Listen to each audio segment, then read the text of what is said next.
પરિસ્થિતિને શાપ મળ્યો એટલે 7 દિવસના અંદર મોક્ષ પ્રાપ્તિ કરાવે એના માટે ભાગવતજીની કથા સુખદેવજીના મોઢે સાંભળવા બેઠા. હમણાં ચાલુ રાખો. અહીંયા નવું પ્લગ બોર્ડ નખાવીએ છીએ. ટેમ્પરરી જેમ ચાલતું હતું ને તો એ કથાની શરૂઆતમાં કહે છે. એ કથામાં પણ એવું થાય છે કે જો માણસને જ્ઞાન થાય ને કે આટલા ઘડી જીવવાનું છે એનો ઉદ્ધાર કરી શકે. આ 7મા દિવસે કેમ કીધું? એમ કેમ ન કહ્યું તારું અઠવાડિયામાં અરે 10મા દિવસે તને તક્ષકના કરણશે કે 15મા દિવસે કરણશે કે મહિને તને તક્ષકના કરણશે? એવું કેમ ના કહ્યું? કેમ 7 જ દિવસ કયા? સમજવા જેવી વાત છે. કેમ? આપણું અઠવાડિયું કેટલા દિવસનું? 7 દિવસ. તો 7 દિવસમાં એટલે કોઈ પણ દિવસ નક્કી નથી. સોમવાર, મંગળવાર, બુધવાર, ગુરુવાર, કયો વાર એ નક્કી નથી. પણ નક્કી આપણે જ્યારે જઈશું ને ત્યારે આ 7માંથી એક વાર હશે અને આપણે જઈશું. એટલા માટે 7 વાર, 7 દિવસ. બીજું કોઈને ખબર પડે કે અમુક દિવસે આપણું મૃત્યુ છે તો શું થાય? ગભરાવાની વાત નથી. ગભરાવા માટે નથી કહેતો હું. મારી વાત આવી ગઈ એમાં મારું આવી જાય. મને ખબર પડે કે મંગળવારે, બુધવારે, આજે શનિવાર થયો. શનિવાર થયો આજે, બરાબર? કે શુક્રવાર થયો? ખબર છે ને બરાબર? મને એમ કે શનિવાર થયો. તો શુક્રવાર જે ખબર છે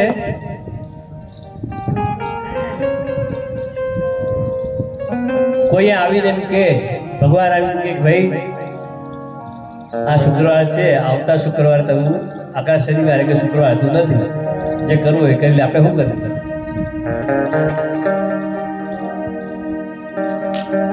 કોઈ જ્યોતિષે આવીને કહે કે ભાઈ તમે આટલા દિવસ પછી નથી. ડોક્ટરો કહે છે ને આપણને કે ભાઈ હવે આ છેલ્લા સ્ટેજ ઉપર છે, હવે તમે ભગવાન ઉપર મૂકી દો.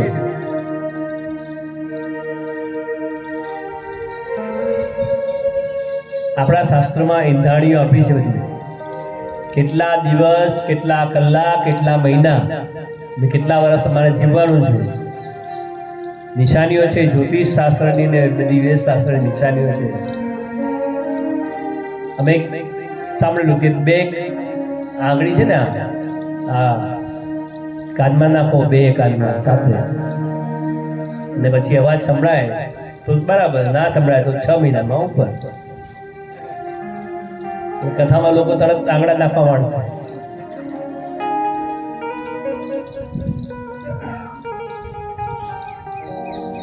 કંસને અને રાવણને સપના આવતા હતા. ગધડા પર બેઠો છે, ઊંધો જાય છે, ચપ્પલનો હાર પહેર્યો છે. આ બધા સપના આવતા. આ સ્વપ્ન શાસ્ત્ર માટે એવું સાચું છે કે સવારના પરોઢમાં સપનું આવે સાચું. ઘણાને તો સપનાની સીડીલો ચાલે. રાતના 2 વાગે સપનું ચાલે, 6 વાગે પૂરું થાય સપનું અને હું ક્યાં. પણ સ્વપ્ન બ્રાહ્મ મુહૂર્તનું અને ક્ષણિક આવે અને યાદ રહે, એ સ્વપ્ન સાચું. સત્યનારાયણ કથામાં આવે છે સ્વપ્નની વાત. સત્યનારાયણ કથા સાંભળી છે? એમાં સપનાની વાત આવે. ચંદ્રકેતુ રાજાને સપનો આવે, તારા કારાગૃહમાં 2 જણને બંધ કર્યા છે ને એને છોડી દે, તો તારો નાશ કરી ધન આપી દે પાછું. રાજાએ તરત માન્ય કર્યું. કેમ? પરોઢનું સપનું હતું ને સાચું નીકળ્યું એટલા માટે.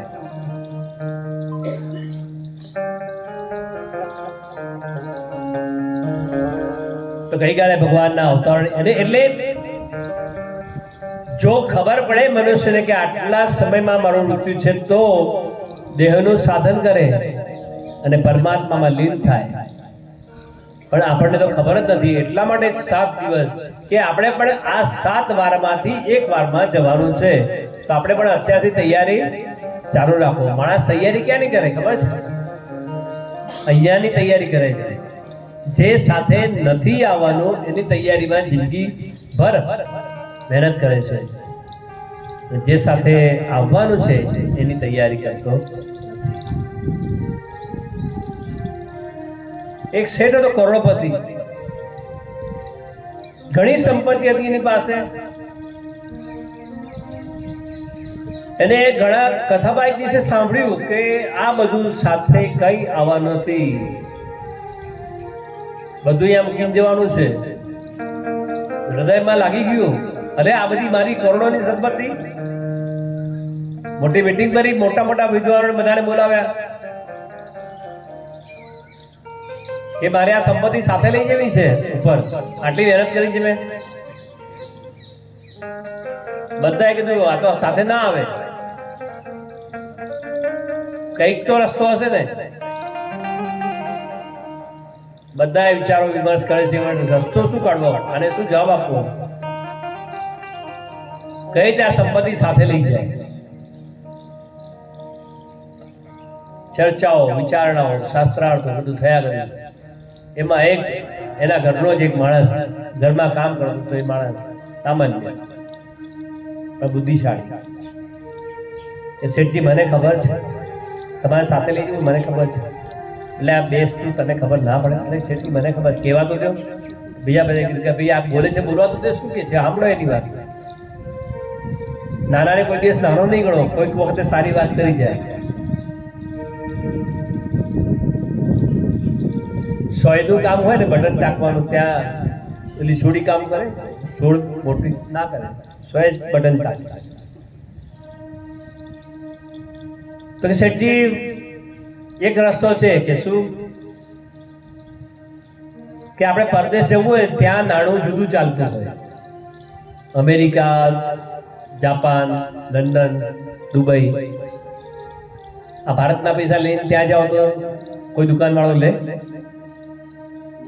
તો એને મની ટ્રાન્સફર એટલે નાણું બદલાવવું પડે.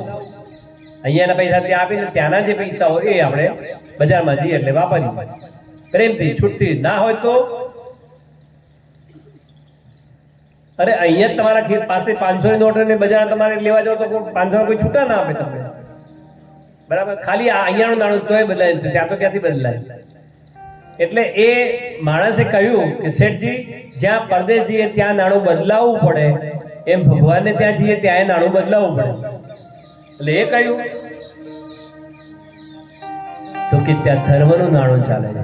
તમે અહીંયા ધર્મ કર્મમાં જે વાપરશો ને એ ત્યાં નાણું બદલાઈ જશે, તમને ત્યાં મળશે.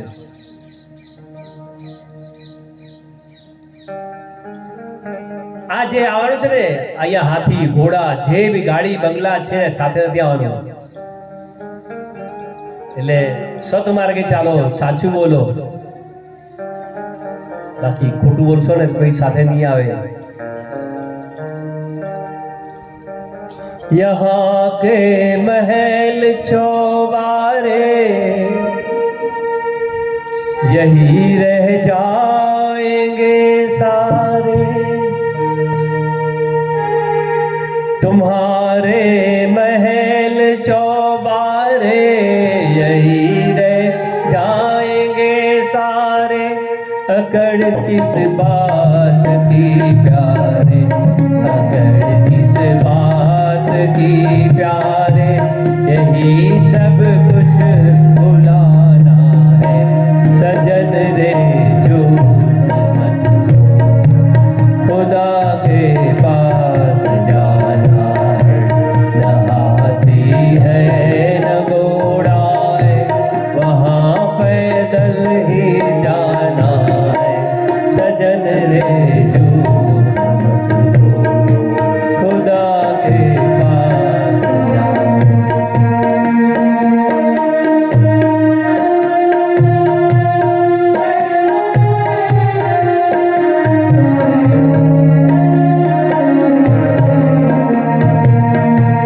लड़कपन खेल में खोया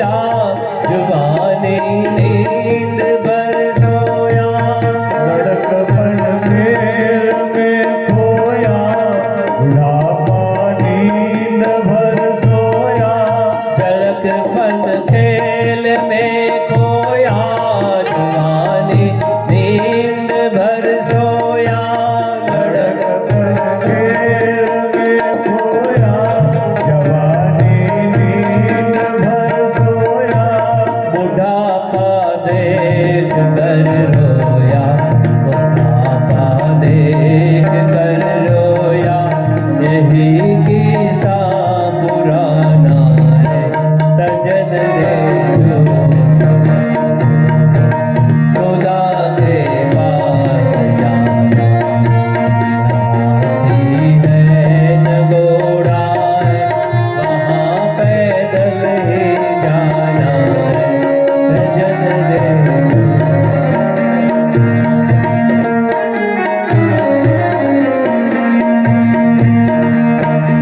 અહીંયા ને અહીંયા બધું મૂકીને જવાનું છે, કઈ લઈ જવાનું નથી. અને મહેનત માણસ એટલા માટે કરે છે કે જે નથી આવડતું. અમારે એવું કહેવાનું કે જે સાથે આવવાનું છે એની મહેનત નથી કરતા, જે નથી આવવાની માટે મહેનત કરે બધું એમ મૂકીને જાય. અરે એટલે સુધી માણસ મહેનત કરે છે કે ખાવા બેસે ને ત્યારે પણ બાજુમાં મોબાઈલ હોય, ખાઈએ શકતો બે રોટલી ખાઈ ન શકે. હું ઘણીવાર ઘણા શેઠિયાઓને કહું, સાહેબ માફ કરજો, મોબાઈલ બંધ કરીને જમી લો, 10 મિનિટ જમતા લાગશે, ખાલી વધારે 10 મિનિટ લાગે. તમે 18 કલાક મહેનત કરો, કમાવો, અને 10 મિનિટ તમે જમી ના શકો શાંતિથી,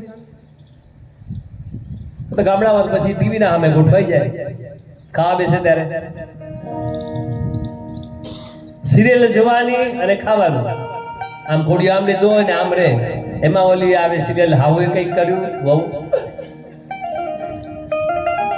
કોડીએ રહી જાય, અલી જો કેવું કરે છે.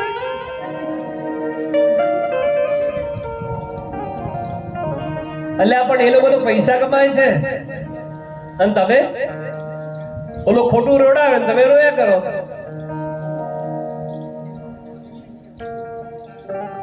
પછી કે પેટમાં જરા શું એક ઘૂંટો ચડ્યો છે. કેમ? તમે ખાતી વખતે ચાવીને ખાધું નથી. આયુર્વેદિક શાસ્ત્ર આયુર્વેદ એવું કે છે, પાણી ખાઓ અને ખોરાક પીઓ. આ ખોટી વસ્તુ નથી, સાચી વસ્તુ છે. બધાની વાત, તમે આવી ગયા ને હું આવી ગયો, આપણે ખાતી વખતે ધ્યાન નથી આપતા, જેનાથી જીવન ટકે, જેનાથી આપણી શક્તિ વધે, અને એમાં જ આપણે ધ્યાન ના આપીએ. 10 જ મિનિટ લાગે, સવારે 10 મિનિટ, સાંજના એ 10 મિનિટ જો આપણે શાંતિથી ખાઈ ન શકીએ તો આપણે આટલી મહેનત કરવાનો કોઈ અર્થ નથી.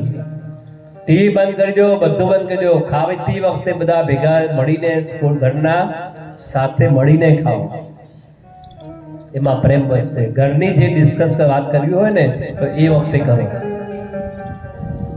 આવા હુમલાખોર દુઃખદાયક એવા ચલચિત્રો કે એવી સિરિયલો ના જુઓ, કે એવી વાતો ફોન ઉપર ના કરો. ઘણીવાર ફોનમાં વાત કરતા કરતા મેં જોયેલું છે, ઘણી જગ્યાએ, 1-2 જગ્યાએ વાત કરતા હોય, સરસ મજાનું ઘરવાળી બિચારી મહેનત કરીને 2 દિવસથી મહેનત કરીને રસોઈ બનાવી હોય ને શેઠ જમવા બેઠા હોય, ફોન આવે ને તો એ ફોનમાં ઓલા સાથે બોલાચાલી થાય, અને એ બોલાચાલીમાં ગુસ્સો ક્યાં, થાળી ફેંકીને જતો રહ્યો. બોલો વાંક કોનો આમાં? બિચારી 2 દિવસથી મહેનત કરીને એને ભાવતી રસોઈ બનાવી,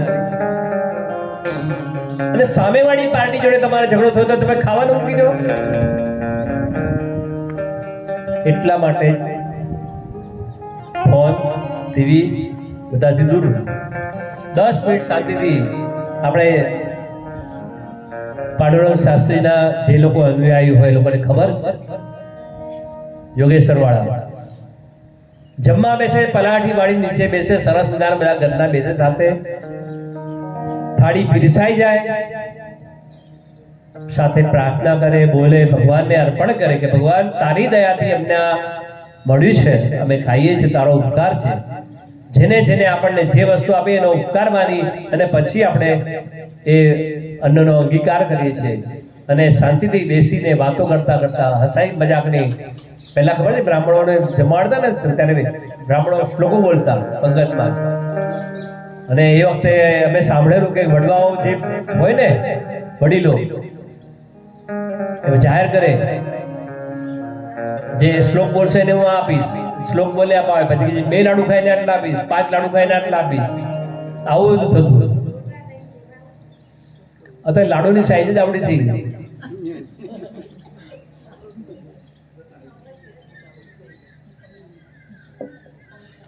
અને જો કોઈ લાડુ 2 ખાય ને તો આ તો 2 લાડુ ખાઈ ગયો ને લે, એટલે 5 ને 10 લાડુ ખાઈ જતો તો આપણે ઓહો અરે મહારાજ ખાઓ ખાઓ અરે ખાઓ, આ તો બીજો લાડુ લે તો એટલે આ તો 2 જ લાડુ ખાઈ ગયા. અમારે એક જગ્યાએ મુંબઈમાં એટલે કથા હતી માં જમવા તો વ્યવસ્થા મરાઠમાં તે પીરસતા હતા બધા, અમે એ લોકો એમાં ચોબાઓ લોકો બી હતા બેઠા હતા, તો તગારા લઈને નીકળ્યા અમે પૂડીનું શાકનું લાડુનું. ચોબા આગળ આવે ને પેલા 1-2 જણા આગળ એક લાડુ, અરે બસ બસ એક લાડુ બીજો આપો, ના ના ચોબા આગળ આવે રખો રખો રખો 10 લાડુ રખાયા એટલે પણ બીજાને પીરસવા દે. अरे पंडित जी नहीं छोड़ेंगे हम खा जाएंगे सब. तो ये पाछा એને મમ્મી કહે અરે और लाडू खाओ. ખાતી વખતે આનંદ થતી ખાઓ. ગઈકાલે કહ્યું કે બ્રાહ્મણ મોદક પ્રિય, બ્રાહ્મણને આનંદ પસંદ. મોદક એટલે મોદકના 2 અર્થ થાય, લાડુ અને આનંદ. તો આનંદ પસંદ છે બ્રાહ્મણોને. દક્ષિણા તો એને કર્મ પત્યા પછી, પૂજા પત્યા પછી આપશો, પણ પહેલા આવે ને ત્યારે પ્રેમથી આવો, આવો બાવજી, ભલે મોડા આવ્યા આવો. એ જી તારા આંગણિયા પૂછીને જે કોઈ આવે રે આવકારો મીઠો આપજે રે જી.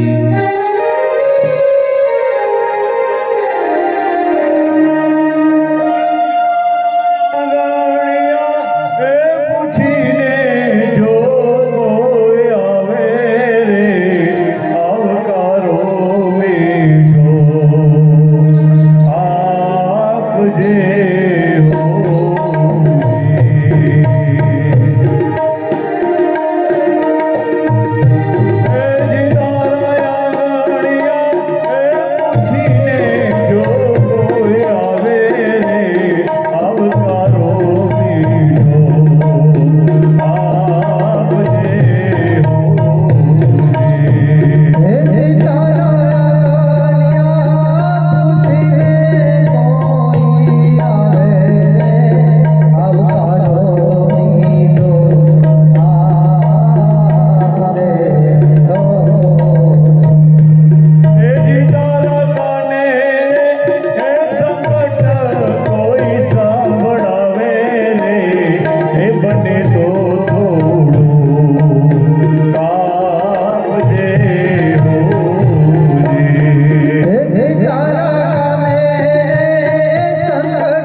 આવકાર આપો આનંદથી.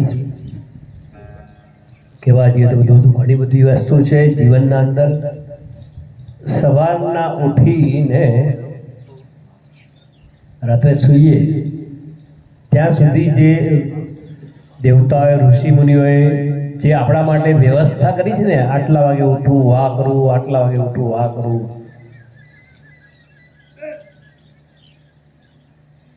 જમવાના સમય, ભક્તિના સમય, વ્યવહારનો સમય, આ બધા સમય તમને આપેલા છે. એ સમય દરમિયાન જો તમે દેવ પૂજા એ સમય દરમિયાન કરો તો એનું જ ફળ મળે. બાકી સમય વીતી ગયા પછી કરો તો એનું ફળ મળતું નથી.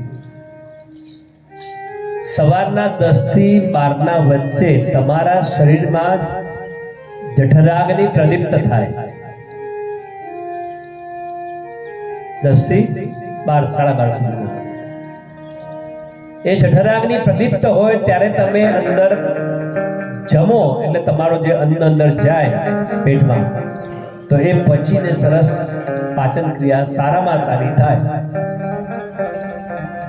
એટલે સાંજના 6 થી 7 કે 8 વચ્ચે આ સમય. અને એ પછી તમે ખાઓ પીઓ તો પાચન ક્રિયા એટલી સરસ થશે નહીં. પછી તમને ગેસ થાય, ગોળો થાય, ખાધેલું પચે નહીં. કેટલી એક વસ્તુના માટે જો આટલી વ્યવસ્થા ઋષિમુનિઓએ કરી હોય તો, અને આયુર્વેદિકના પ્રણેતાઓએ કરી હોય તો બીજી તો ઘણી બધી વસ્તુઓ છે. જમવા માટે કેમ કે જમવું એ મુખ્ય વસ્તુ છે. શરીરને ટકાવવા માટે, ધર્મ કરવા માટે, કર્મ કરવા માટે. શરીર સાધ્યમ ખરું ધર્મ કારણ. શરીર હોય તો બધું થાય, શરીર ન હોય તો ન થાય. અને એમાંય ખાતી વખતે એક લોટો અને ગ્લાસ ભરીને પાણી રાખીને બેસે. ખાય 4 રોટલી અને લોટો ભરીને પાણી પી જાય. તમારા જમતી વખતે તમે જે ખાઓ છો ને એ પાચન થવું જોઈએ. પાચક રસ ઈશ્વરે તમારા મોઢામાં જ નિર્માણ કરેલું છે. જે પચાવવાળા રસ હોય એ તમે ખાઓ ચાવીને એટલે પચે તમને. પણ એ પહેલા તો તમે 2 રોટકા ખાઈને પાણી પીઓ એટલે પાચક રસ જરે નહીં અને પચે નહીં. આપણે ડૉક્ટર આપણા જ બનવાનું છે, બીજાને ડૉક્ટર બનવાની જરૂર નથી. આવી ઝીણી ઝીણી વાતો ધર્મશાસ્ત્રમાં કહી છે, ઋષિઓને કહી છે. એટલે જ કીધું ને કે ટીવી નહીં જોવાનું, મોબાઈલ નહીં લેવાનો, શાંતિ 10 મિનિટ ઘરના જોડે વાતો કરીને શાંતિથી ખાઓ. કૃષ્ણની કથામાં આગળ વન ભોજનની વાત પણ ભગવાન કહે છે. ભગવાન હસતા જાય છે, ખીલતા જાય છે ગોવાળો સાથે, અને વન ક્રીડા, વન ભોજન બધું આવું કરે છે. આપણે કોઈ બધી એવી ગોઠવવાનું. અન્નકૂટ જે ભરાય છે એનો મહિમા શું છે કે દરેક જણ પોતાના ઘરની અલગ અલગ વાનગી બનાવીને ભગવાનને ધરે છે કે આ ભગવાન હું આ લાવ્યો, હું આ બનાવી લાવ્યો, જેવું આવડે એવું. કાલા ગેલા હરી લેવાલા. ટૂંકમાં જમવામાં મુખ્ય ધ્યાન રાખો તો તમારું જીવન સાર્થક છે અને આનંદ. અનેક જગ્યાએ હમણાં કહ્યું કે આપણે રોટલી બચે ને કોઈને આપીએ ને એ વસ્તુ અલગ છે, અને ખાતા હોય ને કોઈ આવે ને રોટલી આપીએ એ વસ્તુ અલગ છે. એટલે જ તમારા આંગણે કોઈ આવે તો આવકાર બતાવજો. આપણે તો બારણામાં કહીએ કોનું કામ છે ભાઈ, નથી કરે. પાણી પાવાની વાત એક બધી.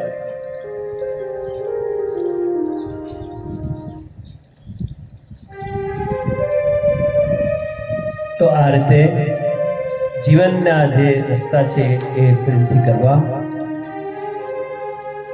ફરીથી એક વિનંતી કે જમતી વખતે બને તો શાંતિથી જમજો. 15 દિવસ પ્રયોગ કરી જોજો. જો સારું ન થાય તો મને કહેજો. મોબાઈલ નહીં, ટીવી નહીં, કાંઈ નહીં, અને પ્રેમથી વાતો કરીને જમ્યું. કથા ઉપર આવીએ તો બ્રહ્માજી પોતાના છાયાથી તમસ, મોહ અને મહામોહ, તામિશ્ર, અંધતામિશ્ર, પંચ તમો તન્મો વિદ્યાઓ અવિદ્યાઓ ઉત્પન્ન કરી યક્ષ રાક્ષસ એ ધારણ કરી સાત્વિકી પ્રભાથી દેવો ઉત્પન્ન કર્યા. સનક, સનંદન, સનાતન અને સનતકુમાર 4 ઋષિમુનિને પ્રગટ કર્યા. પ્રજા ઉત્પન્ન કરવા લાગ્યા. ભૃગુટીમાંથી નિર્લોહિત રુદ્ર ઉત્પન્ન થયા. બ્રહ્માજી તેને તપ કરવા માટે મોકલ્યા. બ્રહ્માજીના મનમાંથી મરીચી, અત્રિ, અંગીરસ, પુલસ્ત્ય, પુલહ, ક્રતુ, ભૃગુ, વશિષ્ઠ, દક્ષ અને નારદ એવા 10 માનસ પુત્રો થયા. મન થકી સૃષ્ટિ બ્રહ્માજીએ ઉત્પન્ન કરી. ત્યારબાદ જમણા સ્તનમાંથી ધર્મને, તેમની પીઠમાંથી અધર્મને ઉત્પન્ન કર્યો. અધર્મે લોકોને ભય આપવાવાળું શરીર ઉત્પન્ન કર્યું. તેમના હૃદયમાંથી કામ, ભ્રુકુટીમાંથી ક્રોધ, હોઠમાંથી લોભ, મુખમાંથી વાણી, લિંગમાંથી સમુદ્રો, ગુદામાંથી પાપ અને છાયામાંથી કરદમ ઋષિ ઉત્પન્ન થયા. એ રીતે શરીર અને મનથી આ જગત જાણે ભરાઈ ગયું. 4 વેદ 4 મોઢેથી, ઉપવેદો, ઇતિહાસ, પુરાણ, 4 ઋત્વિકો, ધર્મના 4 ચરણ, આ બધું થયું. મરીચી વગેરે ઋષિઓ સૃષ્ટિનો વિસ્તાર થયો નહીં. તેમને શરીરના 2 ભાગ કર્યા. એમાંથી એક પુરુષ અને એક સ્ત્રી એમ યુગલ ઉત્પન્ન થયું. તે પુરુષ એ સ્વયંભૂ મનુ અને સ્ત્રી એ શત્રુપા રાણી. તેમને પ્રિયવત અને ઉત્તાનપાદ 2 પુત્રો થયા. અને તે સમયથી મૈથુન સૃષ્ટિનો આરંભ થયો. સ્વયંભૂ મનુએ આકુતિ દીકરીને રુચિ ઋષિ પરણાવ્યા. કરદમ દેવહૂતિને અને પ્રસૂતિ દક્ષ પ્રજાપતિને પરણાવ્યા. આમ એમના 2 પુત્ર.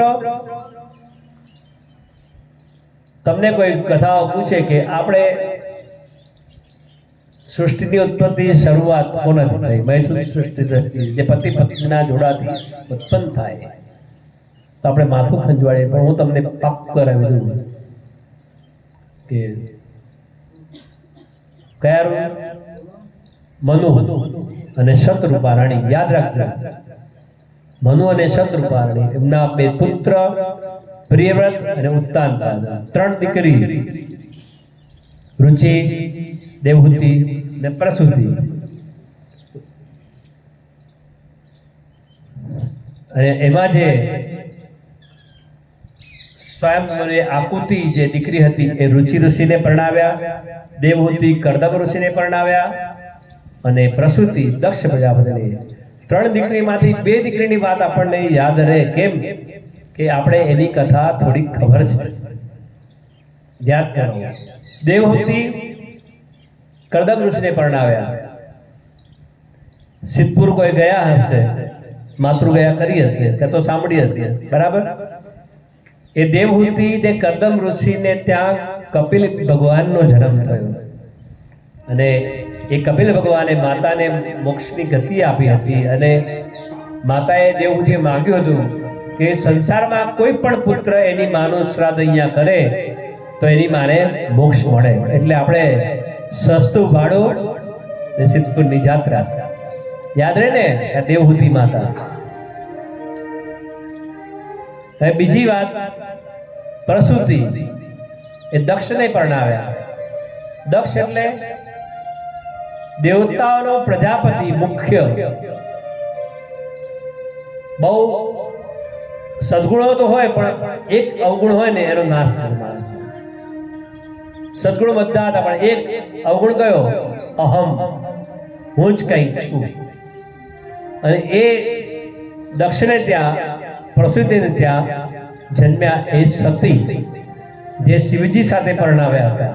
એટલે આ કથા એ આપણને યાદ રહે કે સતીના મા બાપ એટલે દેવહૂતિ, દક્ષ અને પ્રસૂતિ. ત્યાર પછી સ્વયંભૂ મનુને કહ્યું કે તમે ગુણવાન સંતાનને ઉત્પન્ન કર્યા, પૃથ્વીનું પાલન કરો અને હરિનું યજન કરો. કહે છે કે પ્રજા તો ઉત્પન્ન કરીએ પણ રાખવા ક્યાં જગ્યા? પૃથ્વી તો પાતાળમાં હતી. તો રસાતળમાંથી પૃથ્વી લાવી કેવી રીતે? તો આ મોટી ઉપાધિ. તો પૃથ્વી રસાતળમાં ગઈ કેમ? એ કારણ હોય ને. તો વિદુરજી મૈત્રીને કહે છે કે ભગવાન વરાહ અને હિરણ્યાક્ષ દૈત્યનું યુદ્ધ થયું હતું પૃથ્વી લાવવા માટે. ત્યારે મૈત્રી મુનિ પૂછે છે આ સંવાદ સુખદેવજીનો, પરીક્ષિતનો, મૈત્રી મુનિનો ને એ રીતે બધા બે ત્રણ જણના સંવાદથી કથા ચાલે કે આ પૃથ્વી રસાતળમાં કેમ ગઈ અને હિરણ્યાક્ષ કોણ હતો? ભગવાને વરાહ અવતાર કેમ લેવો પડ્યો? ત્યારે કહે છે કે કશ્યપ ઋષિ,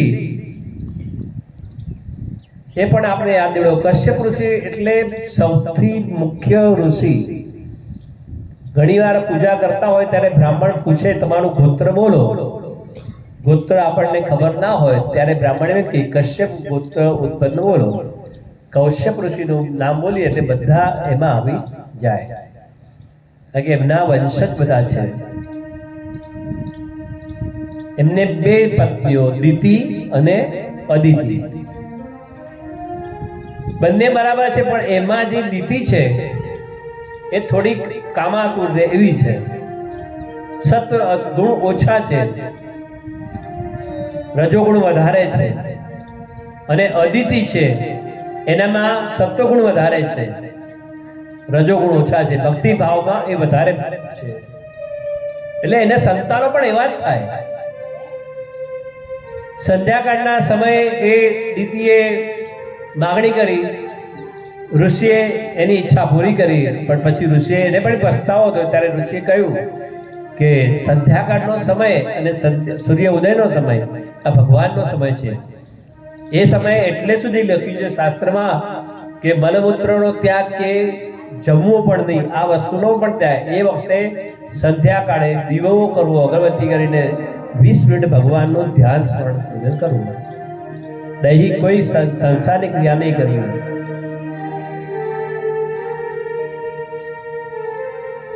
ઋષિએ કહ્યું કે તમે જે આ કર્યું તમારી ઈચ્છા પૂરી કરી, પણ તમને સંતાન રાક્ષસ થશે. અને ઘણા સમય બાદ એ દિતિને બે પુત્ર થયા, હિરણ્યાક્ષ અને હિરણ્યકશ્યપ. શાસ્ત્રમાં તો એટલે જ સુધી કહ્યું છે કે જ્યારે સંધ્યાકાળનો સમય હોય ત્યારે શિવજી નીકળે છે જોવા માટે કે સંસારના જીવોમાં કોણ ભક્તિ કરે છે, શું કરે છે, જોવા માટે નીકળે. એમાં જે અપરાધ કરે તો એને શિવજી દંડ આપે. આ રીતે અને જે પુણ્યશાળી હોય એને ભગવાન સારો રસ્તો કરે છે. તો આ બ્રાહ્મણ જે આપણે મૂળ ગણીએ છીએ કશ્યપ ઋષિ, એને ત્યાં બે સંતાન આ સંધ્યાકાળના સમયે એ કારણથી રાક્ષસ બન્યા.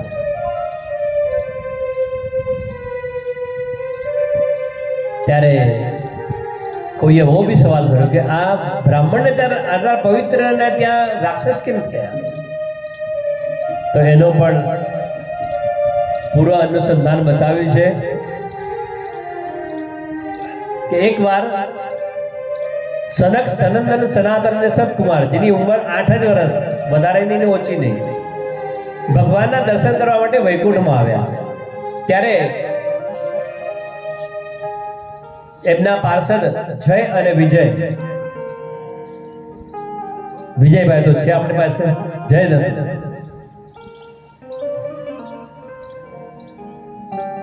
ભગવાનના દર્શન કરતા રોક્યા.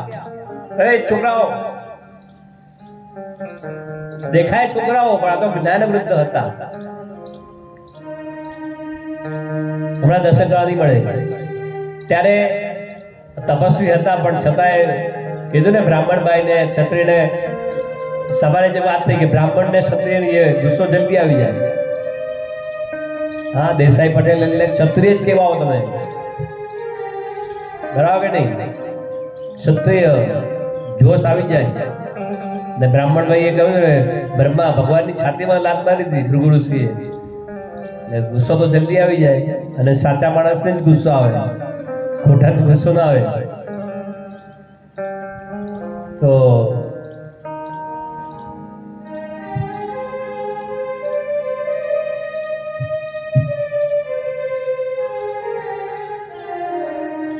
સનાતન સનાતન સદકુમારે તરત એને કહ્યું જય વિજયને, ભગવાનના દર્શન કરતા અમને રોકે છે, જાઓ રાક્ષસ થઈ જાઓ, 7 જન્મ. ઓલા તો તપ થઈ ગયા, અરે ભાઈ ખાલી અમે કહેતા હતા ભગવાનને પૂછીએ તો મને રોકે, કોઈ વાત સાંભળી નહીં. અને આ અવાજ થયો ને, ભગવાન અંદરથી બહાર આવ્યા, પોતાના શયન કક્ષમાંથી ભગવાન બહાર આવ્યા. દર્શન થયા સરસનંદ. પણ એમને જે ક્રોધ કરે એનાથી શું થયું? ભગવાનને અંદર જવા ના મળ્યું, બહારથી દર્શન કરવા. પછી ભગવાને કહે શું થયું કે ભાઈ આ લોકોને રોક્યા અને મેં શાપ આપ્યો. ઓલા લોકોએ માફી માંગી જય વિજય કે ભાઈ અમારે તો તમે કીધું એટલે મેં કોઈને આ દેતા દીધા અને આને શાપ પડ્યો. ચોકી કરીને મતલબ કે એમને શાપ જ લેવાનો. ભગવાને કહી રસ્તો શાપ તો મીઠા નહીં થાય, પણ રસ્તો કાઢ્યો કે 3 જન્મ તમે રાક્ષસ થશો. ત્યારે ભગવાન કે વેર રાખો તો 3 જન્મે ઉદ્ધાર, અને ભક્તિ કરો તો 7 જન્મે. જય વિજય કે અમારે તો જલ્દી પાછા આવવું જોઈએ તમારી સેવામાં. ભલે ત્યારે તો પહેલો જે જન્મ થયો એ હિરણ્યાક્ષ અને હિરણ્ય કશ્યપ. હિરણ્યાક્ષની વાત અત્યારે આવશે, હિરણ્ય કશ્યપની વાત કાલે સાંજના આવશે નૃસિંહ પ્રાગટ્યમાં. હવે કાલથી બધા અવતારો શરૂ થશે. વામન, નૃસિંહ, રવિવારે વામન અને રામ અને કૃષ્ણ અવતાર, પછી ગોવર્ધન લીલા, પછી રૂક્ષ્મણી વિવાહ, બધા ઉત્સવ ચાલુ થાય છે ને આપણે કરવાના છે. જેવો તમારો ઉત્સાહ.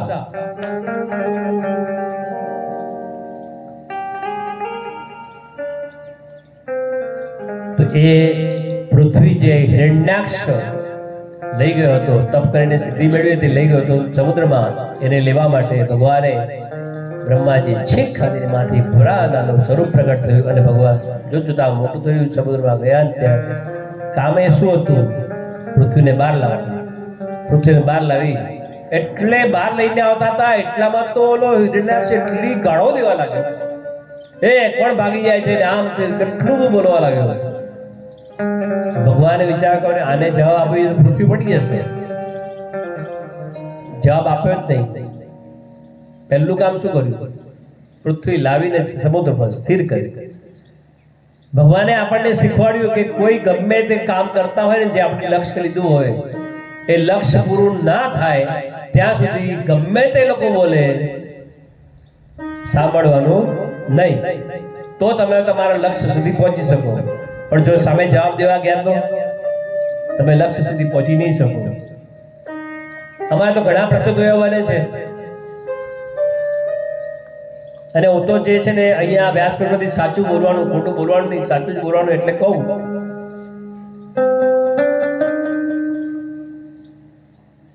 અહીંયાની જ વાત કરું કે આ તમે બધા બેઠા છો, ગયા ગુરુવારે મને એમ જ જવાબ મળેલો કે તમારી કથામાં કોઈ નહીં આવે. આ ચોખ્ખી વાત હોય કેવા વાળા ગયા ગુરુવારની વાત. પણ મેં નક્કી કર્યું મારે મેં એક જ જવાબ આપ્યો હતો, અહીંયાના લોકો માટે હું નવો છું, કદાચ કોઈને ખબર ના હોય, મને તો કંઈ આવડતું જ નથી. કાલા કેલા હરિના ગુણ ગાઈએ છીએ, જે બોલાવે બોલીએ છીએ, પણ એક નિશ્ચય કે બાવજીના માટે મારે કથા કરવી છે, તો આ ફોટો રાખીશ અને કથા કરી લઈશ. પણ એ તો બાવજીના આશીર્વાદ છે મારી સાથે કે દિવસે દિવસે બધા આવે છે. કંઈક સારું લાગતું હશે તો આવો, ન લાગે તો એ જોવાય જાય કે ભાઈ ઓલા કેવી કથા કરે, જુઓ તો ખરા, આપણે તપાસ કરીએ. કથા હારી કરીશ કે રસ પડશે કે નથી પડતો?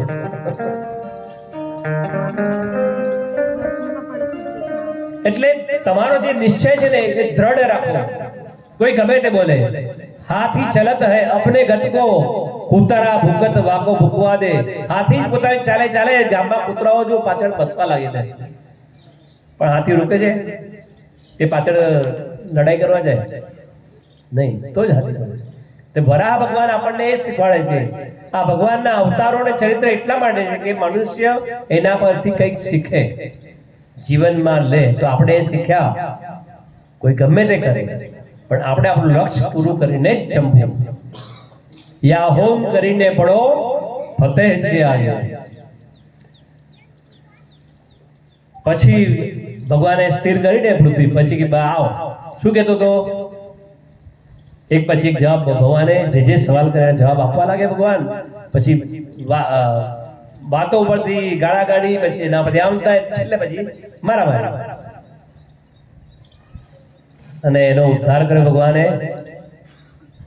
ભગવાન ઉપર આવ્યા અને જે રૂવાટી ઉપર જે પાણી છોટેલું આમ ખંખેરી રહ્યું, આમ જરા એટલે બધા છાંટા પડ્યા અને એમાંથી દર્ભ ઉત્પન્ન થયો. જે આપણે પૂજામાં શ્રાદ્ધમાં દર્ભને ઉત્પન્ન કરીએ છીએ, આ ભગવાનનો પ્રસાદ છે. એમના શરીરમાંથી પડેલો.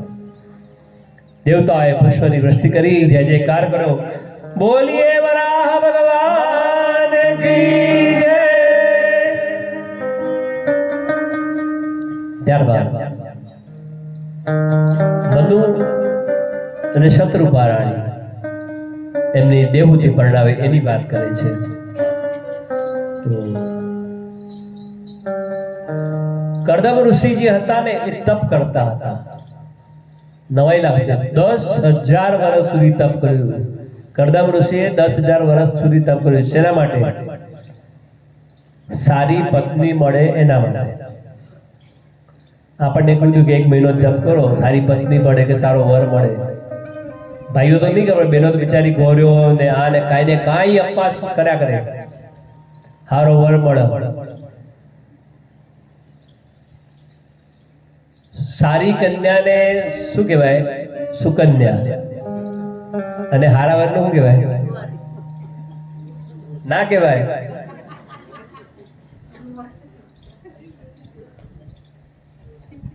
બિચારી ગોળ્યો કરે, નાની નાની દીકરીઓ, ખબર ન હોય લગ્ન શું કહેવાય, લગ્ન એ ખબર ના હોય, પણ મા બાપ કે અરે કર ગોળ્યો કર, હારો વર મળે. પહેલેથી એવા લક્ષણો. સુધરેલા પછી મોટા થાય એટલે કે અરે જેવો મળવાનો મળે, તું જવા દે, ગોળ નથી કરી, ખાઈ લે.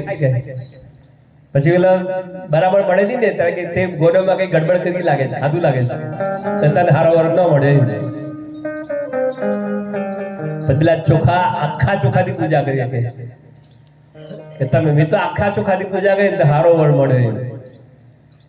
પેલા કે મેં તો ખીચડિયા ચોખાથી પૂજા કરી દીધી. જોડી તો ભગવાન ત્યાંથી ધરીને આવે છે. પણ એના માટે કરદમ ઋષિ 10,000 વર્ષ સુધી, અને ચંડીપાઠમાં અમારે નવરાત્રિમાં ચંડીપાઠ કરાવે, એમાં મંત્ર છે પત્નીમ મનોરમામ દેહી મનોવૃત્તાનુસારિણીમ તારિણીમ દુર્ગ સંસાર સાગરસ્ય કુળોત્તમા. હે મા જગદંબા, પત્ની મનોરમામ, કેવું સુંદર વર્ણન છે. મનોરમામ એટલે એના ગુણ, જ્યાં પણ જઈએ ને એ પત્નીના ગુણ મનમાં રમ્યા કરે, એ યાદ આવ્યા કરે. મનોવૃત્તાનુસારિણીમ, જેમ હું મનમાં ઈચ્છા કરું એ પ્રમાણે એ મારી પત્ની વર્તન કરે. ઓફિસે ગયો એને વિચાર કરે કે આજે તો ઉતાવળમાં વાત કરવા રહી ગઈ, પણ જો હાંડવો બનાવીને ટિફિનમાં આવે તો સારું. અને ધારસો નહીં, ખરેખર બપોરે ટિફિન આવે એમાં હાંડવો જ હોય. સાંજના જમવાની ઈચ્છા કરતા એ હાજર. મનોવૃત્તાનું, એના મનમાં એ પ્રમાણે ચાલનારી મનોવૃત્તાનુસારિણી. શાસ્ત્ર કેટલું સમૃદ્ધ છે, કેટલું ઋષિઓને વિચાર કર્યો. આટલું બધું જો તમારું કરેલું કરતી હોય, બધું કામ કરતી હોય, ખવડાવતી પીડા બધું આવતું હોય તો શું થાય? બહુ મોહ થાય. અને કહે છે કે જેના અંદર મોહ થાય ને તો એમાં ફસાઈ જાય, સંસારમાંથી તરી શકીએ નહીં. જેમ ભરતજીને જેમ હરણિયામાં મોહ થયો અને હરણિયું થવું પડ્યું, એમ પત્નીમાં મોહ થાય તો પણ નહીં. આગળ કહ્યું છે તારણીમ દુર્ગ સંસાર, આ સંસાર સાગરને તારવા વાળી, ડૂબાડવા વાળી નહીં. સાગર ક્રોધમાં આવી સુંદર પત્ની મને આપો, જગદંબાની પ્રાર્થના કરી છે. અને ભગવાન અમને તપ કર્યું હતું, વિષ્ણુ ભગવાન પ્રગટ થયા, માગો માગો. ભગવાન મારી માંગણી તો ખબર છે, લગ્ન કરવા છે કે હા, પણ સારી પત્ની. ભગવાન કીધું નક્કી. પણ તમે આટલું બધું તપ કર્યું છે તો મને એમ લાગે છે, ભગવાન કહે છે મને એમ લાગે કે હું ઓછું આપું તમને, કંઈક વધારે માંગો. ભગવાન મારે કાંઈ જોઈતું હતું, કર્દમ ઋષિ કહે છે. ત્યારે ભગવાન કહે છે કે જો આવી સારી પત્ની તમે માંગતા હો, આટલું તપ કર્યું હોય તો કર્દમ ઋષિ મારે તમારા ત્યાં દીકરા થઈને આવવાની ઈચ્છા છે, તમારે ત્યાં દીકરો થઈને હું આવીશ. નાના ભગવાન એવું નહીં કરતા. કેમ? તમે દીકરા થઈને આવો, મને મોહ લાગે તો સંસારમાં તો ડૂબી જાઉં, તરવાની વાત તો એક બાજુ રહી. ત્યારે ભગવાને કહ્યું નહીં, એ તમને પણ તમને છૂટ આપું છું. મારો જન્મ થાય તમે સંન્યાસ લેવો હોય તો લઈ શકો, તમે સંસાર છોડી શકો. આ કબૂલાત કરી. કહે છે કે આટલાથી આજથી 2 દિવસ પછી મનુ અને શત્રુપા રાણી આવશે, એમની દેવહૂતિ જે કન્યા છે તમારા માટે યોગ્ય છે, લગ્ન કરો. લગ્ન ભગવાન ગયા અને એ વખતે જે ભગવાનને હર્ષના આંસુ આવ્યા હતા, કર્દમ ઋષિને આશીર્વાદ આપતી વખતે એનું સરોવર બન્યું અને એ આજે બિંદુ સરોવર તરીકે સિદ્ધપુરમાં છે, નજર પણ છે. એટલે કોઈ શાસ્ત્ર સંમત વાત છે, ખોટી વાત છે નહીં. 2 દિવસ પછી મનુ શત્રુપા આવ્યા, આશ્રમની બહાર એમનો રથ ઉભો રાખ્યો, આવ્યા અંદર. હવે જોવા જેવી વાત એ છે કે કર્દમ ઋષિએ 3 આસન મૂક્યા. કર્દમ ઋષિએ 3 આસન મૂક્યા. 3 જણા આવ્યા, 3 આસન મૂક્યા. મનુ રાજા મોટા છે, રાજા છે, મોટી ઉંમરના છે. શત્રુપા રાણી પણ મહારાણી છે. બંને આસન ગ્રહણ કરાય બેઠા. હવે કન્યાની પરીક્ષા કેવી રીતે થાય? અત્યારે થાય છે એવી રીતે, આ જુદી રીતે પરીક્ષા છે. અત્યારે તો જોવા જાય, ફરવા જાય, 8, 6, 8 મહિના ફરે ને પછી કે નથી બેમ. પાછા ઇન્ટરવ્યુ લે, કેટલા સવાલો પૂછે, તમને શું ભાવે? એટલે જે ભાવતું એ ભાવે. પરીક્ષા એક જ સરસ રીતે કરી. 3 આસનમાંથી 2 આસન પર મનુ શત્રુપા બેઠા અને દેવહૂતિ માતા. વિચાર કર્યો, જેને મારો પતિ બનાવવાનો છે એની સેવા અત્યારથી ના લેવાય, પતિ પાસે સેવા ના કરાવે. આ ભાવના હતી, આ સંસ્કાર હતા. તો એમને આસન જો બેસે ને આસન, તો એમને એમની સેવા લીધી કહેવાય. અને જો ના લે તો અપમાન કર્યું ગણાય. એટલે એ આસન ઉપર હાથ રાખી અને જમીન ઉપર બેઠા. આટલી જ વસ્તુમાં કર્દમ ઋષિએ કહ્યું તમારી છોકરી મને પસંદ છે. બોલો, આટલી જ વાત. નથી બોલ્યા, નથી ચાલ્યા, નથી જોવા ગયા કે નથી કે ખાધું. અત્યારે તો હાંડવા અને ઢોસા ખાઈ જાય, પછી કે ટેસ્ટી છે, પછી 4 દિવસ પછી કે ના મને પસંદ નથી છોકરી. બોલો, આવું જવાબ. લગ્ન થયા. રાજકુમારી એટલે કેટલું રાજાએ આપવાનું લઈને આવેલા, રથ અને બધું ભરીને, ગાડા ભરીને લઈ આવ્યા હતા.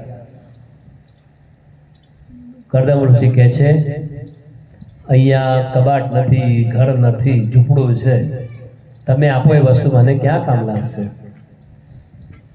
2 હાથ જોડી પાછું મોકલાવી દીધું. શરીર ઉપર જે દાગીના પહેર્યા હતા, શણગાર પહેર્યા હતા, જે કપડા લાવ્યા હતા દેવહૂતિ માતાએ,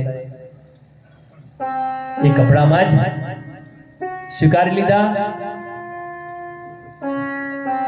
જ્યારે માતા પિતા ગયા ત્યારે દેવહૂતિ માતાએ એ વસ્ત્ર, એ દાગીના ઉતારીને પોટલી બાંધી દીધી અને મૂકી દીધી ઉપર લટકાવીને.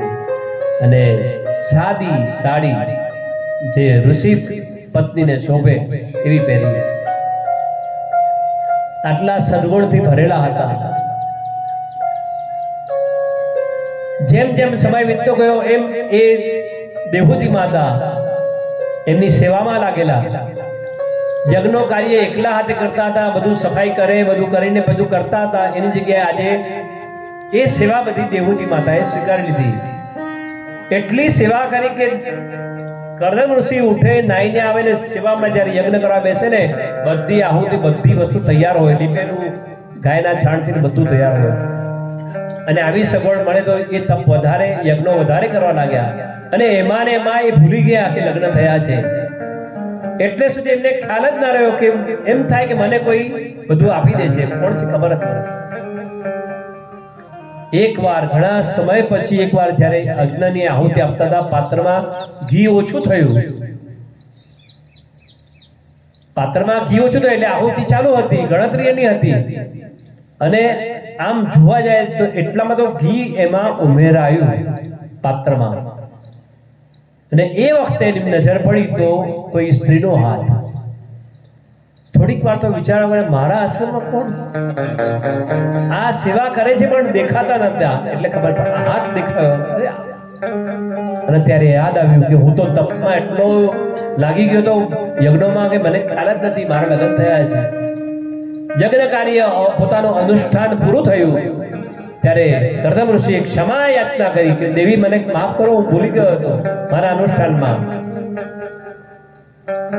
છતાં પણ કોઈ ઉદ્ગાર નહીં. અને આપણે તો એક રવિવાર જો ફરવા ના લઈ જઈએ, હોટલમાં ખવડાવીએ નહીં તો જે દશા થાય. તમે ધંધો કરો, બીજા કોઈ ધંધા જ નથી કરતા. અઠવાડિયે એક વાર તો હોટલમાં લઈ જાઓ, મહિને એક વાર પિક્ચર બતાવો, 6 મહિને ક્યાંક હિલ સ્ટેશન લઈ જાઓ. અને બોલ આવી માંગણીઓ હોય. એટલે માતા આટલા વખત બોલ્યા નથી. ત્યારે કરદમ ઋષિએ વિચાર કર્યો, અનુષ્ઠાન મારે પૂરું થયું છે, મુખ્ય સહકાર દેવહૂતિનો છે. કહ્યું કે દેવી બિંદુ સરોવરમાં સ્નાન કરીને આવો. આટલું જ કહ્યું. બિંદુ સરોવરમાં સ્નાન કરવા જ્યાં દેવહૂતિ માતા પધાર્યા ને તો આ ઋષિના તપના લીધે કેટલીય સેવિકાઓ, દાસીઓ ઉત્પન્ન થઈ અને સુંદર રીતે દેવહૂતિ માતાને નવડાવ્યા. દેવહૂતિ માતા જ્યારે આવ્યા એ વખતે જે શરીર હતું એ કૃષ્ણ થઈ ગયેલું, સુકાઈ ગયેલા સાવ. ઉપવાસ જ્યાં સુધી ઋષિ જમે નહીં ત્યાં સુધી એ જમે નહીં. ફલાહાર કરતા પણ એ પણ જમે, એમાં એમનું શરીર કૃષ્ણ થયેલું. પણ આ દાસીઓ એવા નવડાવ્યા, જે પરણીને આવ્યા ને એવું જે શરીર હતું એવું જ શરીર પાછું એમનું થઈ ગયું. અને જે વસ્ત્ર અલંકાર રાજા મનુરાજા આપતા હતા ને એનાથી પણ વધારે અલંકારોને વસ્ત્રો પહેરાવ્યા છે. આવ્યા, પૂછ્યું, તૈયાર થઈને આવી ગયા? હા. પ્રસન્ન ચિત્ત, પ્રસન્ન મન, સુંદર શરીર. ચલો દેવી આપણે ફરવા જઈએ. અને ઈચ્છા વ્યક્ત કરી એક વિમાન આવ્યું. એ વિમાનમાં બિરાજ્યા. બંને દરેક લોકમાં 14 લોકમાં ફરતા લાગ્યા. બ્રહ્મલોક, દેવલોક, મનુષ્યલોક, બ્રહ્માને ત્યાં, વિષ્ણુને ત્યાં, દરેક દેવતાઓ ત્યાં જયા છે પ્રત્યક્ષ રીતે. અને ફરતા ફરતા 10 કન્યાઓ થઈ. આ વિમાન કેવું, 10 કન્યાની પ્રસૂતિ પણ એ વિમાનમાં થઈ. ઘણો સમય, ઘણા વર્ષો ફરીને નીચે આવ્યા.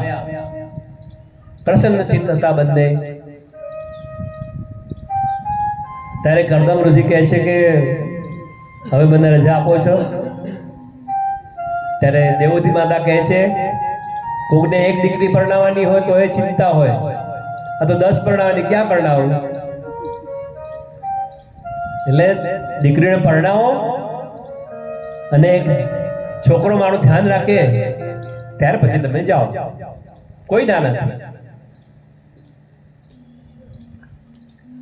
સમય જતા ઋષિએ 10 કન્યાઓને પરણાવી અને સમય થયો છે ભગવાનને આવવાનું. ભગવાન પધાર્યા. દેવતાઓએ પુષ્પની વૃષ્ટિ કરી. જય જયકાર કરો. બોલો કપિલ ભગવાન કી જય. કપિલજી ભગવાનને પ્રજા હાથ નમસ્કાર કરી અને કરદમથી ત્યાંથી ચાલ્યા. અહીં મા અને દીકરો બે સાથે રહ્યા. સત્સંગની વાતો, કારણ કે જે જ્ઞાન સાંખ્ય શાસ્ત્રનું જ્ઞાન આપવાનું હતું, માનો ઉદ્ધાર કરવાનો હતો, ભગવાને એ કાર્ય ભગવાને ઉપાડી લીધું અને બે જણા સત્સંગ કરવા લાગ્યા. છેલ્લે માએ માંગ્યું કે બેટા એવું વરદાન આપ કે અહીં જે પુત્ર પોતાની માતાનું શ્રાદ્ધ કરે સિદ્ધપુર જગ્યાએ તો એનો પણ ઉદ્ધાર થાય. અને ભગવાને એ તે આશીર્વાદ આપ્યો. આજે પણ સિદ્ધપુરમાં કોઈ પણ પુત્ર માનું શ્રાદ્ધ કરે છે એની મુક્તિ થાય છે. ગયા શ્રાદ્ધ ની વાત આવે એટલે કહેવાય કે પિતૃ શ્રાદ્ધ, પિતૃનો મોક્ષ કરવો હોય ને તો પહેલા અલ્હાબાદ ત્રિવેણી સંગમ પર શ્રાદ્ધ કરવું પડે. સાંભળજો, પહેલું પિંડદાન અલ્હાબાદ ત્રિવેણી સંગમ પર થાય. બીજું શ્રાદ્ધ કાશીમાં મણિકર્ણિકા ઘાટ કે ત્યાં થાય. અને ત્રીજું શ્રાદ્ધ પિતાજીનું ગયામાં થાય. ગયામાં 3 જગ્યાએ પિંડદાન થાય. ટોટલ 5 પિંડદાન થાય. 3 જગ્યાએ ફરવું પડે ત્યારે પિતૃ મોક્ષ થાય. અને માનું શ્રાદ્ધ કરવું હોય તો સિદ્ધ એક જ જગ્યાએ જવાનું અને એક જ શ્રાદ્ધ કરવાનું. વિચાર કરો કે મા બાપમાં વધારે પીડા તમને જન્મ આપવામાં કોને કરી? તમારી પાછળ તકલીફો કોને વેઠી? માએ. અને એ માનું શ્રાદ્ધ આટલા નાનકડા એક જ શ્રાદ્ધમાં અને એક જ પિંડદાનમાં.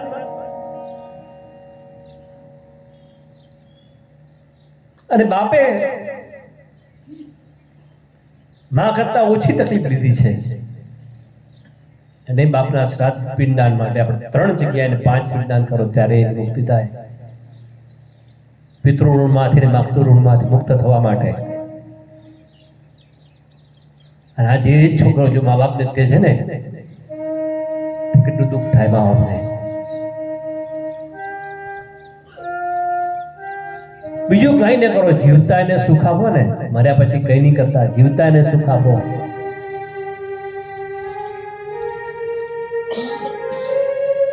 અને આ તો આગળ કરવા. અને હું તો કહું છું ઘણી વખત અમે શાસ્ત્રોમાં કહીએ દેવો પ્રસન્ન હોય તમારા પર, કુળદેવી પ્રસન્ન હોય તમારા પર, પણ જો મા બાપ પ્રસન્ન નથી હોતા ને તો જીવનમાં તમે આગળ નહીં વધી શકો. પણ જે દિવસે તમે મા બાપને ખુશ કરશો, દેવતાઓ ખુશ નહીં હોય તો ચાલશે, મા બાપ ખુશ થશે તો તમે ખાલી એક વખત પગે લાગવાનું શીખો. ખાલી સવારે ઉઠો અને પગે લાગો દિલથી, જે થાય સેવા કરો તો જીવનમાં તમે ક્યાંય અટકશો નહીં. નિત સવારે વહેલા ઉઠીને કરવું વંદના.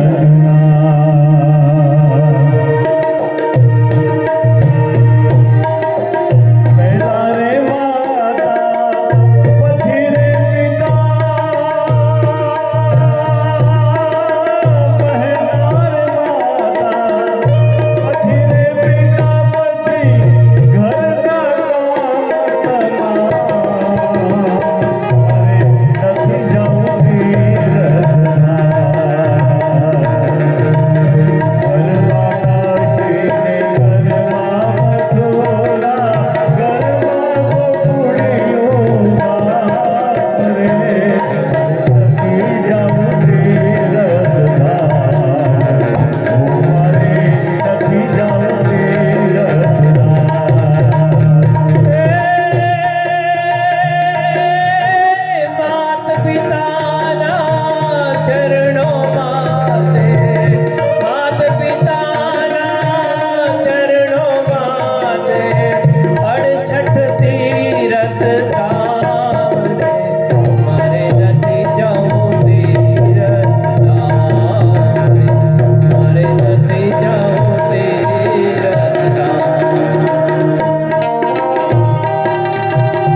ગણપતિ દાદાએ પણ આપણને કહ્યું છે, આ દેવોએ પણ આપણને ગણપતિ દાદાની જેની પૂજા કરીએ છીએ સર્વપ્રથમ પ્રથમ જોજનીય નામ તુમ્હારા. ગણપતિ દરેક દેવતાઓ પહેલી પૂજા થાય તો ગણપતિનો કેમ લોકો પહેલી પૂજા કરે? કારણ એક જ કે જ્યારે બંને પુત્રોએ શિવજી આગળ માગણી કરી કે અમને પરણાવો, ત્યારે શંકર ભગવાને કહ્યું કે પહેલા પૃથ્વીની પ્રદક્ષિણા કરીને આવશે ને એનું લગ્ન થશે.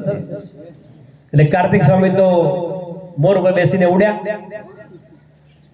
ગણપતિ કે મારે કેવી રીતે કરવું?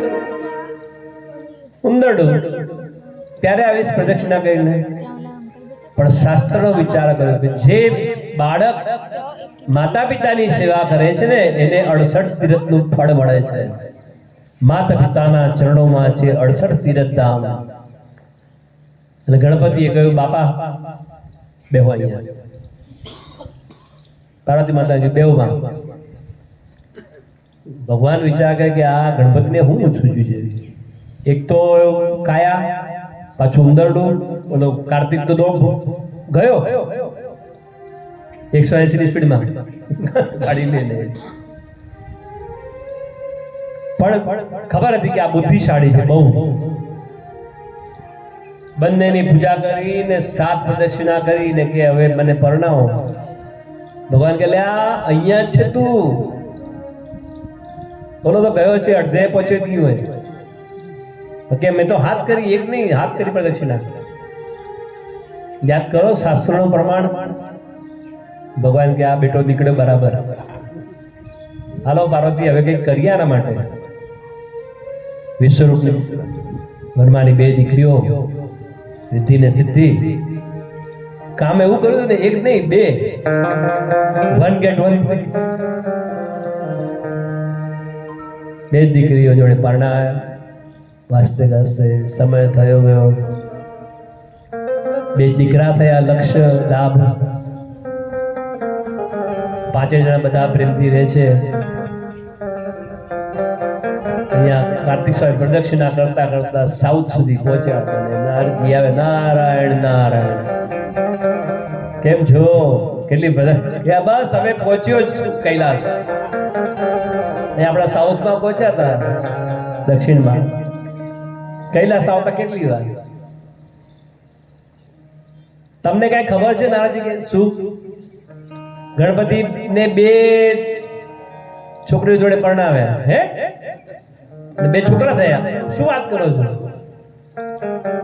અને નારાજી તો એમની લીલા કરવાની, લીલા કરી નારાયણ વરે હું ત્યાં જાઉં પછી મળશો આપણે. નારાજી નીકળી ગયા. કાર્તિક સ્વામીને કહ્યું કે બાપાએ આવું કેમ કર્યું? બાપે ગણપતિને 1 પરણાવી હતી તો આ તો 2 ને પરણાવી હતી. ટાઈમ નથી જવું. રિસાઈ ગયા ને ત્યાં તપ કરવા લાગ્યા. આગળની કથાઓ બીજી છે અનુસંધાન, એમાં પછી બતાવ્યું ત્યાં ખબર પડી. એટલે ભગવાન ત્યાં 2 મનાવા ગયા અને મલ્લિકાર્જુન જ્યોતિર્લિંગ સ્વરૂપે ભગવાન ત્યાં પ્રગટ થયા. પણ કાર્તિક સ્વામી મનમાં નક્કી કરી લીધેલું કે મારે લગ્ન નથી કરવા, અને એ અયપ્પા સ્વામી તરીકે ત્યાં સ્થિર બન્યા. અને ભગવાન ત્યાં મલ્લિકાર્જુન જ્યોતિર્લિંગ સ્વરૂપે ત્યાં થયા. તો આ ગણપતિ દાદાએ પણ શીખવાડ્યું, મા બાપની સેવા કરે તો ડબલ ફાયદો થાય.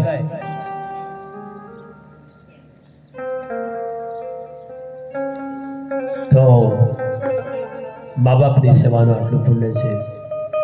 અરે અત્યારે તો છોકરાઓને છે ને મા બાપનું નામ લખતા એ શરમ આવે છે. લખે શું? દાખલા તરીકે નામ લખ્યું ને રમેશભાઈ પ્રભુદાસ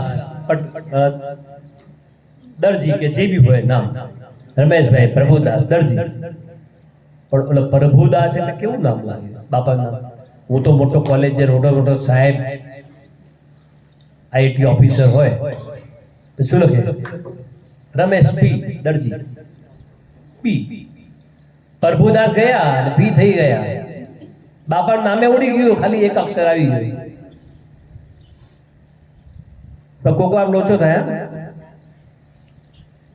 કોક એવા નામનો બીજો હોય,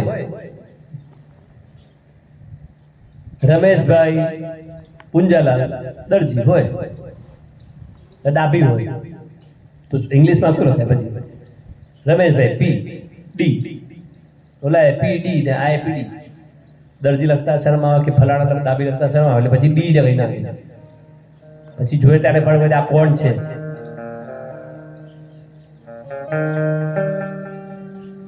બાપાનું નામે શોર્ટ કરી નાખે. બાપાનું નામ આખું હોય ને તો કોઈ ઓળખે તમને કે આ ફલાણા ભાઈનો છોકરો છે.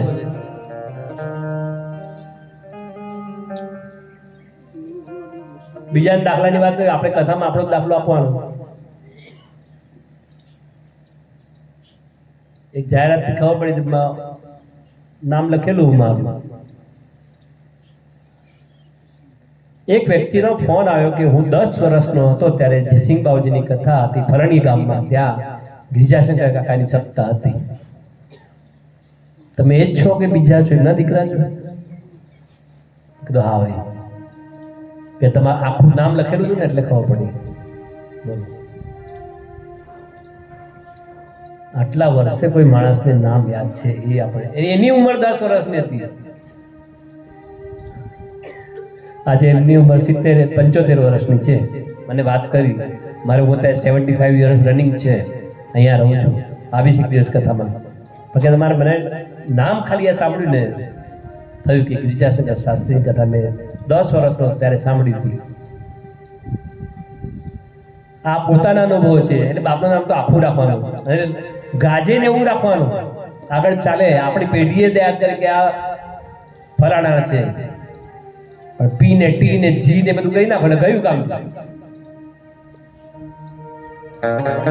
એક ભાઈનો ફોન આવેલો મારા ઉપર, તમારી સપ્તાહ છે, મેં ફેસબુકમાં જોયેલું. હા, તો કે તમારા પ્રોગ્રામમાં કંઈક વક્તવ્ય કરવાનું હોય, કંઈક બી હોય તો મને કહેજો. બધું તમે શેનું કરો છો? કે મા બાપ ઉપર બહુ બોલું છું, મા બાપ ઉપર બહુ બોલું છું. સરસ, બહુ સારું કહેવાય. તમારી કથામાં જરૂર હોય તો કહેજો. બીજો એક મારા એક પ્રશ્ન કરું, એનો જવાબ તમે આપો, પછી હું આગળ વિચારું. આ તો અમારું જ આયોજન છે એટલે એમાં કંઈ બહુ ઓલું છે નહીં, પણ છતાં તમે બોલાવો, અડધો કલાક બોલો, 10 મિનિટ બોલો. તમારા પિતાજી ક્યાં રહે છે? કે ફલાણી જગ્યાએ. માતાજી ક્યાં છે? ત્યાં છે. તમે ક્યાં રહો છો? અહીંયા. જય શ્રી કૃષ્ણ. ફોન મૂકી દીધો મેં. તમે જેના ઉપર પ્રવચન કરો છો એના જોડે તમે રહેતા નથી, તો પ્રવચન શેના માટે કરો છો? અને આખું લોકો રડાવ્યા. આસપે લોકો રડે. દીકરીના પ્રસંગ તો દીકરી માટે બોલે, દીકરી માટે દિલમાં પ્રેમ હોવો જોઈએ, બોલવામાં ના હોવો જોઈએ. અરે વિદેહ એવો જનક રાજા પણ જ્યારે રડી પડ્યો હોય દીકરીના વિદાય કરતી વખતે, એ પ્રેમ કહેવાય. જેને શરીરની કોઈ છે નહીં એટલે તો વિદેહ રાજા કહેવાય. એટલે આ પ્રેમ છે ને અલગ વસ્તુ છે. મા બાપનો પ્રેમ, દીકરીનો પ્રેમ અલગ વસ્તુ છે. અનુભવ થાય અને પ્રેમ હોય તો જ, બાકી તો ખાલી વાતો જ કરવાની છે બધાને.